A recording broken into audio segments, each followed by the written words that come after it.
जलवायु परिवर्तन और विश्व तापन जो भारत में दक्षिण पश्चिम मौसुमी वायु अनियंत्रित हो जाइछि, जहा फल 45% रु अधिक जिला बन्या प्रभावित किंबा मरुडी प्रवण भाव में बदलुछि।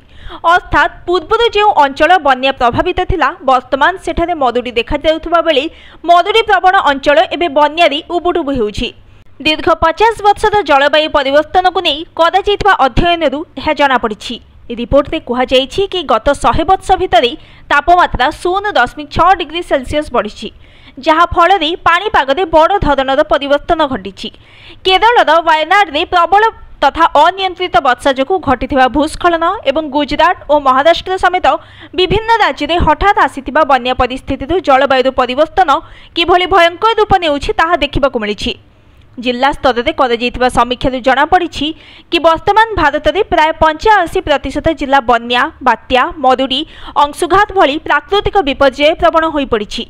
ए सबु जिला मध्यरु अधिकांश जिला पूर्व मरुडी प्रवण भाव में विवेचना करा जाउथला, किंतु वर्तमान सेठारे बन्या सृष्टि होउछि। ओडिशा, बिहार, आंध्र प्रदेश, गुजरात, राजस्थान, उत्तराखंड, हिमाचल प्रदेश, महाराष्ट्र, उत्तर प्रदेश और आसाम 60% रु अधिक जिला एकाधिक प्राकृतिक दुर्विपाकर सामना करुछि। अर्थात सेठारे बन्या, बात्या, मरुडी किंबा अंशुघात भली संकट देखा देउछि। श्रीकाकुलम, कटक, गुंटूर, महबूबनगर, कुर्नूल, नालगोंडा और पश्चिम चंपारण भली अनेक जिला उभय बन्या और मरुडी प्रवण हो पड़ी। आंध्र प्रदेश, तमिलनाडु और कर्नाटक भली राज्य एबे अधिक मरुडी प्रवण हो जाइछि। राजकोट, सुरेंद्रनगर, अजमेर, जोधपुर और औरंगाबाद भली जिला उभय बन्या और मरुडी प्रवण हो जाइछि।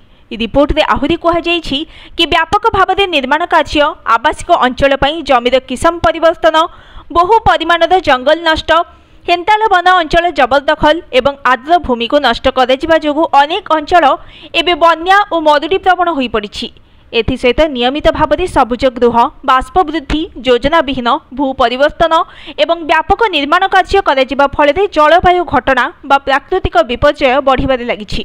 जलवायु परिवर्तन जोगु भारत सर्वाधिक प्रभावित होउछि। अर्थात भारत में बात्या, बन्या, मरुडी भली प्राकृतिक विपर्यय अधिक देखा मिलुछि।